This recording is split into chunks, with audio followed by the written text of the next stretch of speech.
2025 is the perfect time to start your journey as a virtual assistant. With more businesses going remote and seeking virtual support, there are countless opportunities waiting for you.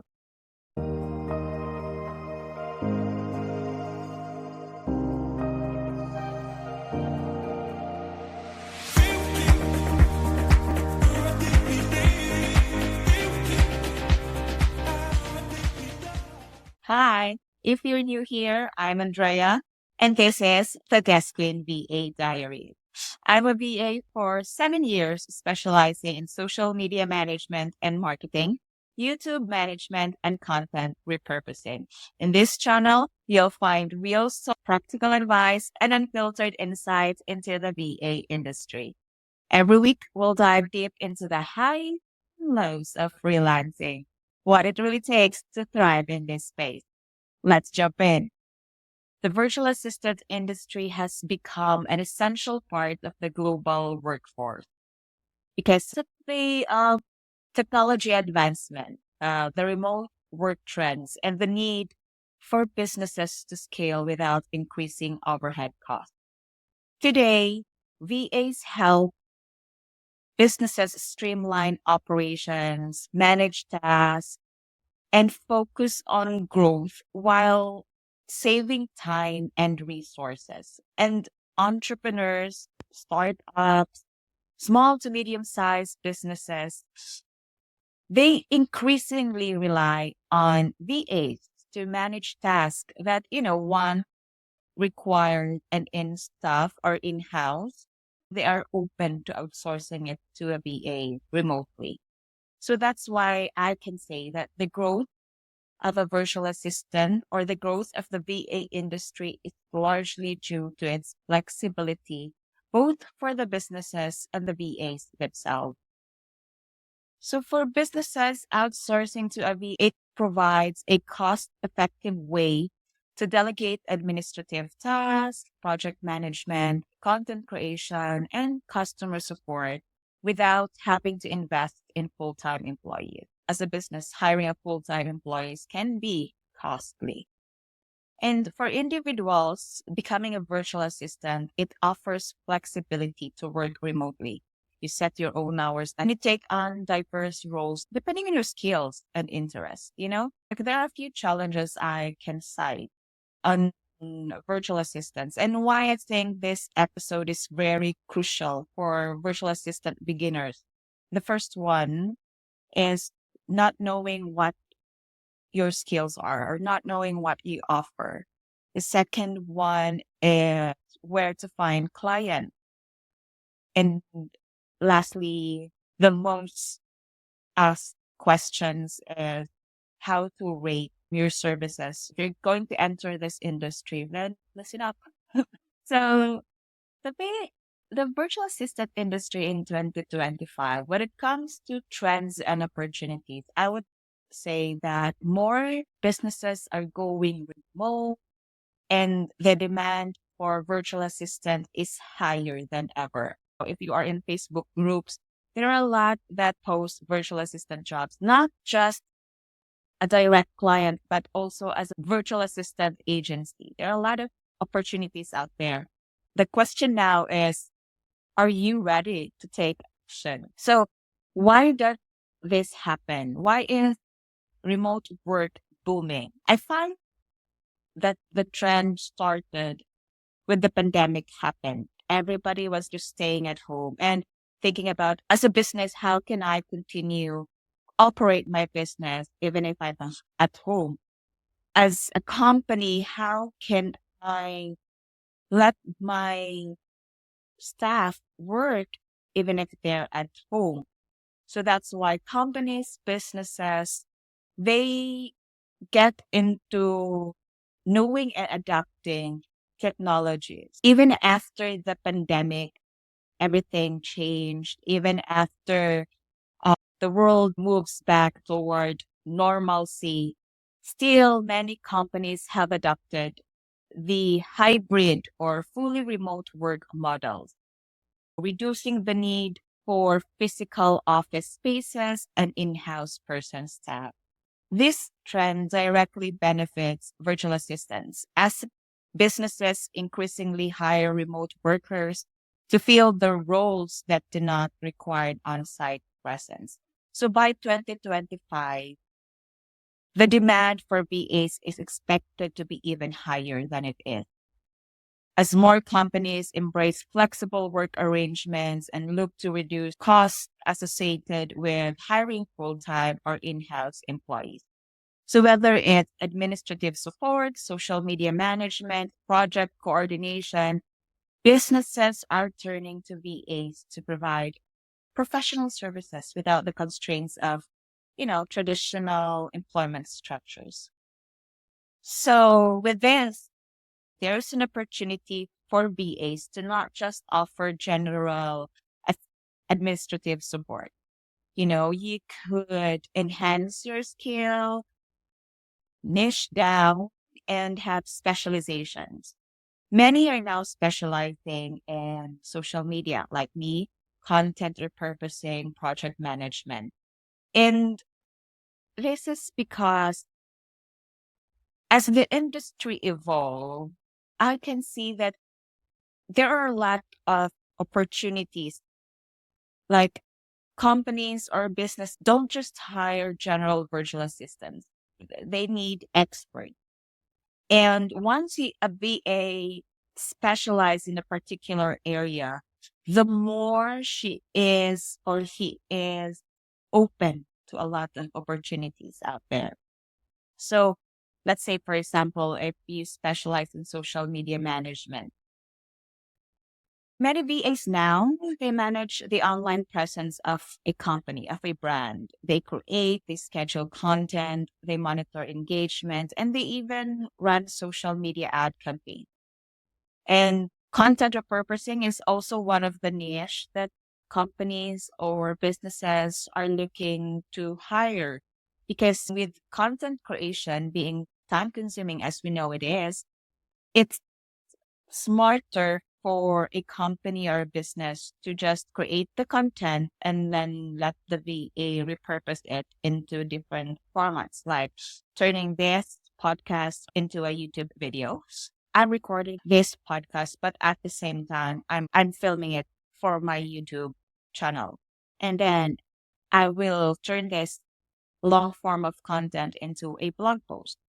And of course, some social media posts I can get from here and post it as a reel or get ideas from it, post it as a carousel or something like that. And then, of course, project management. This is, I think, one of the very in demand specialization because businesses tends to have a lot of projects going on and they would love someone to help them manage the projects to make sure that they are, on track and to keep them accountable. If you're a VA with superb organizational and leadership skills, then consider managing projects, ensuring teams meet deadlines and stay on track with business goals. Specialized VAs, they have higher rates and they build more meaningful relationships with clients. Because, like I said, they are an expert in the specific areas that clients tend to look for. So in 2025, having a niche or a unique specialization will make you more marketable and valuable to potential clients. And also, with the rise of AI and automation, we have to keep in mind that while some tasks can be automated, still businesses need human touch. These are afraid or they have this fear that AI or automation can replace a VA, and other clients, other businesses will have that mindset that, oh, I don't need to hire a VA anymore because I can automate things. I can have AI do that.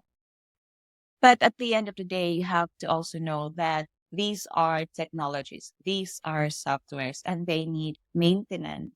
They need someone to look over them. Sometimes they can be glitchy. So having someone to look into that, having someone to monitor it, having someone to create the automation, to create prompts. You need a VA for that. I mean, if you run your business and you still do that, well, I will tell you, you're wasting your time. You're you're working a lot of time on doing the automation or creating the automation when in fact you can be out there and grow your business. So yes, I would say VAs, don't be afraid with AI or automation. Learn to incorporate them. Don't rely on them. And let's leverage automation for basic tasks, but they still depend on skilled VAs for essential roles that require creativity, problem solving, and interpersonal skills. Okay.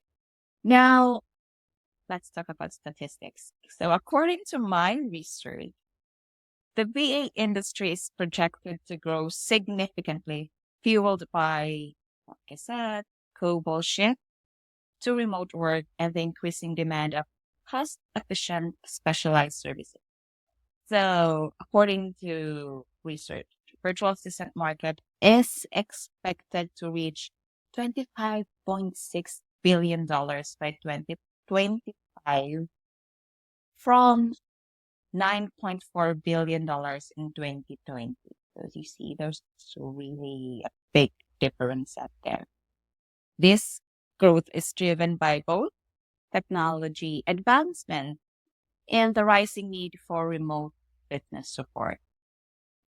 Again, a survey from Upwork indicates that 22% of the American workforce will continue to work remotely by 2025, which directly increases the need for VAs to support businesses without limitations of geographical location.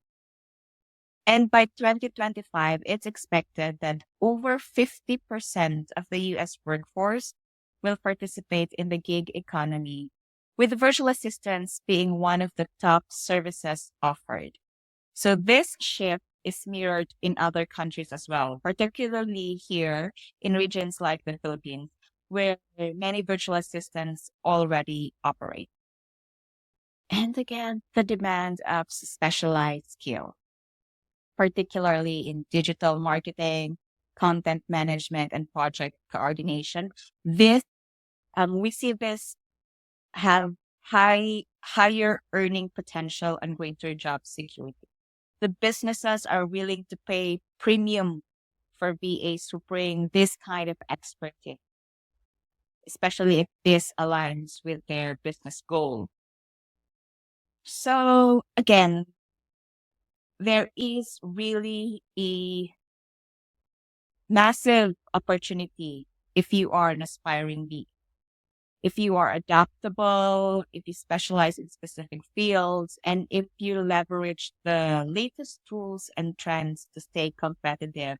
So let's talk about the skills because we've been talking about specialized skills. Talk about the core skills needed to be a virtual assistant. Let's start with administrative skills. You have to know the basics like email management. Do you know how to create an email account? Do you know how to create labels, how to prioritize emails, which one you can respond to, or which one your clients should respond to? Which of the emails requires like 24 hours response time? Those kind of things. You also should know about scheduling. If like appointment, you know how to schedule client calendars, manage their calendars. You know how to handle documents, files, information, and of course, like customer service. Like those are the basic skills. They're important in a business. And next is the technical skills. You have to know the tools. There are a lot of tools out there. And you just have to know them and familiarize with them. I know you've been using some of in your personal life, like Google, you've been using that. So you have to know the tools, Google Workspace, Microsoft Office. If you're like doing some project management, look into Asana, Trello, and some other CRM platforms like HubSpot or Salesforce. You have to also know how to integrate these project management tools to your communication tools like Slack, Zoom, Teams, whatever you're using for communication with your client and the rest. Next, let's talk about the soft skills, or I would say the attitude, the personality. You have to learn to manage your time because you're not just managing your time, you're also managing your client. So you have to be efficient with time management. You have to practice your communication if you're in the Philippines. I'm not saying you have to be really fluent in English, like you have to have the accent or the US accent or all of that. It may be, it may be a plus if you are fluent in English. Some job post or some client, they require someone who is fluent in English, but others don't necessarily require that one as long as you can communicate. Like you can say what's on your mind. You can understand what they are trying to say. You know when to ask questions. And the important thing is you understand each other. So, yeah, learn to have an open communication with your client. And then adaptability. There are changes in the businesses. There are new tools that the client would like to use. There are new systems or new processes that the client would like to implement. You have to be adaptable to change. And of course, the important, very important one, aside from the communication, problem solving skills. You have to learn how to solve problems. Clients would love if you have that initiative to lead. If you come to meetings or if you come to a client with a problem, you already have a solution in mind. Like, for example, this is what I do with my client. We have a challenge in a marketing team. We have a certain topic that we want to implement in a month, and then we just don't know how to incorporate them all together. So when I come into a client meeting, I already have suggestion on what we can do to improve or on what we can implement. When you present a problem to a client, like, okay, I find that our email marketing is not engaging enough. We don't have the open rates that we want to.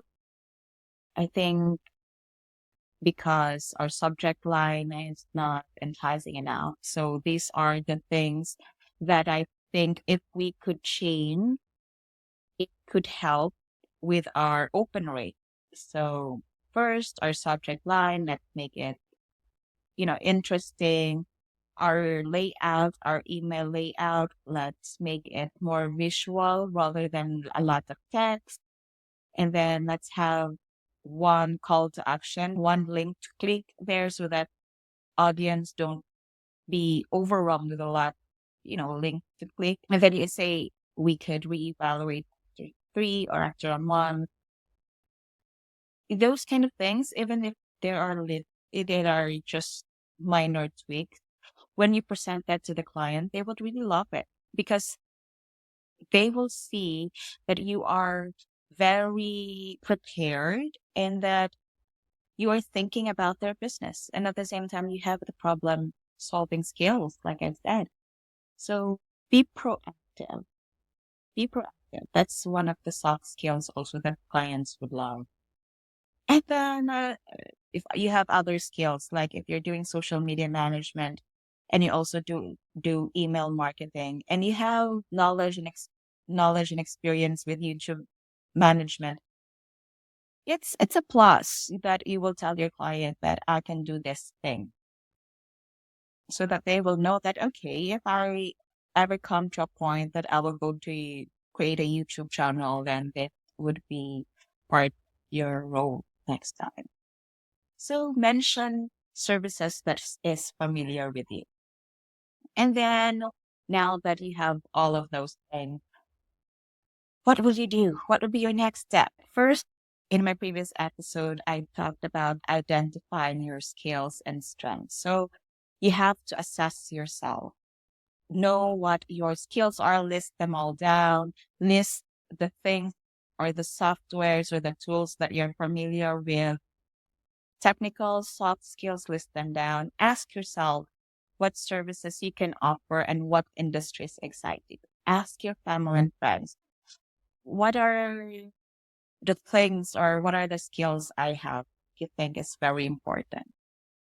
And you have to research, learn different industries. Do you want to be a social media manager for coaches, like gym coach, or health and wellness? Do you want to be a social media manager for lawyers? Do you want to be a virtual assistant offering appointment setting services for cleaning industry or in pet grooming, those kind of things? So learn what industries excite you and the services that you want to offer for them. Pick your niche. It is important to have a niche because general virtual assistant is broad. And you just say, I'm a general virtual assistant for what? Like I said, the industry is so broad. There's a lot of industry out there. So you have to be specific on your niche. I'm a general virtual assistant for real estate. I'm a virtual assistant for e-commerce because that's a different path. That's a different skills. They may have the same softwares or tool, but the workloads are different. I'm a virtual assistant for coaches, for business coaches. If you want to be marketable, you have to pick your niche, your skills, the services, and the industry.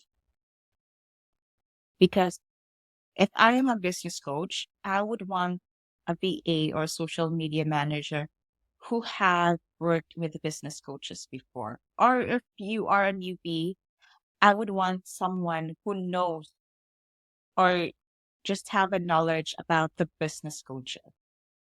That's a plus for me, you know. And the next, set up your online presence. If you don't have a LinkedIn profile and you feel like your client, you can reach out to them via LinkedIn. They're staying in LinkedIn most of the time. If you're looking for CEOs, then go create a professional account on LinkedIn. Show your portfolio in there, showcase your services. Even if you haven't had any clients yet, you can use your mock projects. If like, let's say you're a video editor, create a social media platform like Facebook, Instagram, YouTube, or TikTok, and then show them how you edit a video so that they can see your video editing style. That way they would like, okay, I like your style. I'll go hire you, even if he doesn't have any client yet. If you love content creation, if you like social media management, go create Instagram. Show them how you grow your Instagram account. Show them how you create graphic, how you create caption. There are businesses who wants real results from real clients, but there are also some businesses who would be happy to see how you grow your own account, especially if you are just new in this industry. And then choose your tools and software. So set up accounts on tools like Gmail, Asana, Slack, and then learn from there. Walk through the software. So there are a lot of free tools that you can set up and learn as you go. You don't need to buy or pay tools to learn or to practice. And then let's discuss rate. How to set competitive rate. I would say this is very controversial topic because others would say it would base on geographical location. For me, it would be on your skills and experience. If you don't have any skills or experience yet, you can set a lower rate, but not really low, like $3 per hour, $2 per hour. No, don't. No. Set a competitive rate that you feel fits with what you have right now, fits with your experience. I would say start with $7 per hour, five. Others are starting at $5 per hour just to have the experience, especially if you are really like you don't have any knowledge at all. Start with those kind of rates. But if you start to gain experience, if you start to gain knowledge along the way, you could set higher rate as long as you grow and that as long as you can confidently show that to your client. And then market yourself. Start signing up with online platforms like Upwork. For the Philippines, it's onlinejobs.ph, but I don't really recommend that platform. I have an account there, but I haven't really used it that much ever since I started because for a lot of low ball clients are there, to be honest. Second, I don't know how to really shine in there. Also with Upwork, I don't have success in Upwork. Most of my clients are direct clients. I find them in Facebook groups, referrals from previous clients. I would say whichever suits you best, how you market yourself. You can go network in Facebook group like I did. You can reach out to local businesses or entrepreneurs. I also have reached out to business coaches. I search for them on the internet. I look at their social media profile. I look at their website. Basically, like I stalk them. And then I would look into what I can offer for them. Like, okay, they're not posting consistently on social media.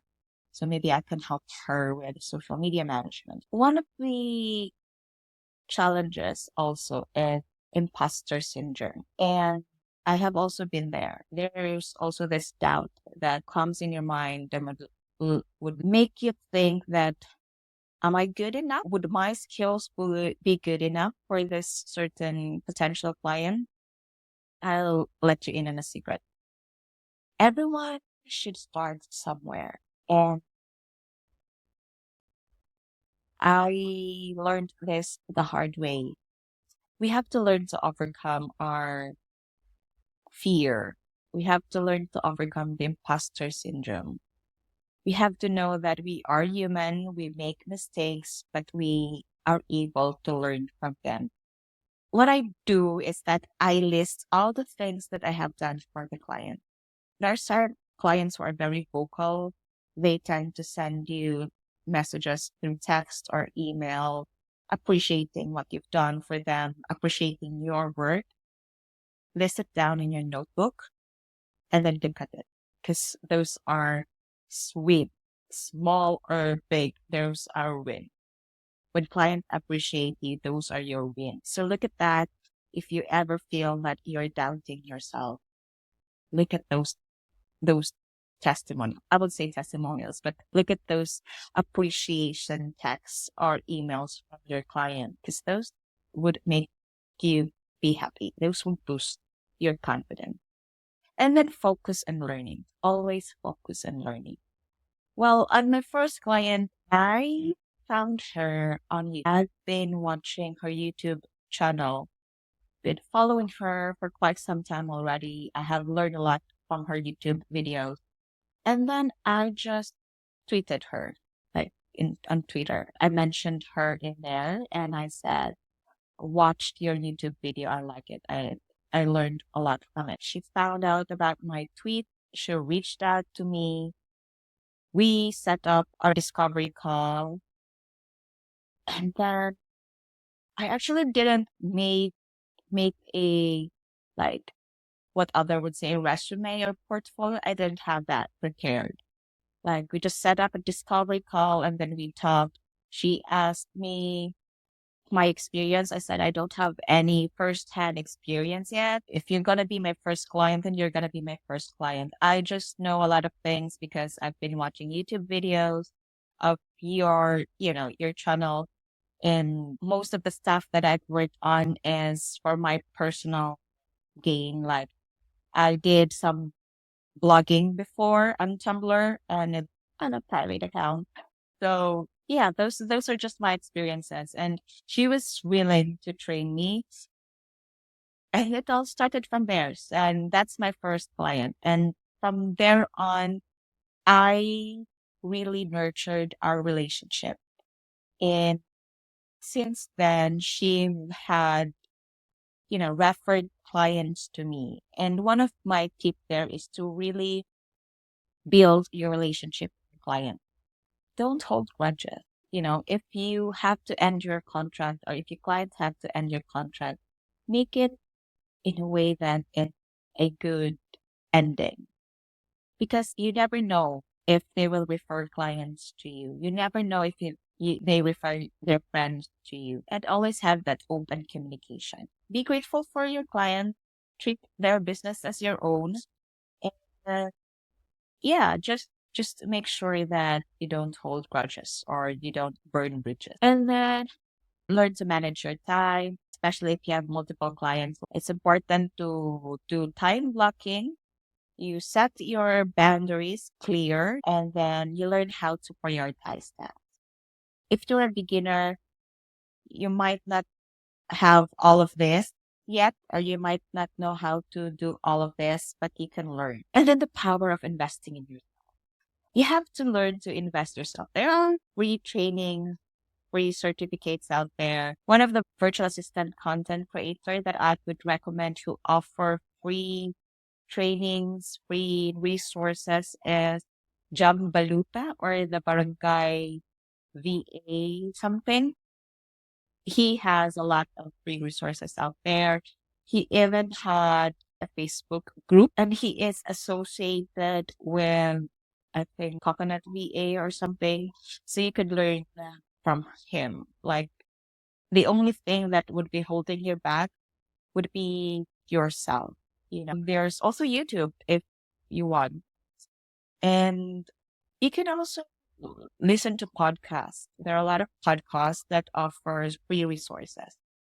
When I say invest in yourself doesn't really mean paid courses. What it means is like invest in time. If you're working from Monday to Friday, have Saturday or Sunday be the time for you to learn new skills. When you land a client, the learning do not stop there. You have to always strive to learn. Always have this open mind. Everything will be a learning curve. So there will be mistakes, and that's okay. Learn to accept mistakes. And if you think that you should improve yourself, take note of that. Don't be afraid to change. Like I said, be adaptable. And then the more you invest in your skills, in your marketing, the more clients you'll attract and the higher rates you can charge. Celebrate your achievements, no matter how small it is. If you have any questions you want to ask about starting in this industry, or if you have any success story that you want to share, you can just comment down below. Thank you for watching the Descreen VA Diaries. If you enjoyed today's episode, don't forget to like, subscribe, and share this with other aspiring VA. See you in the next episode. Stay inspired and keep pushing forward.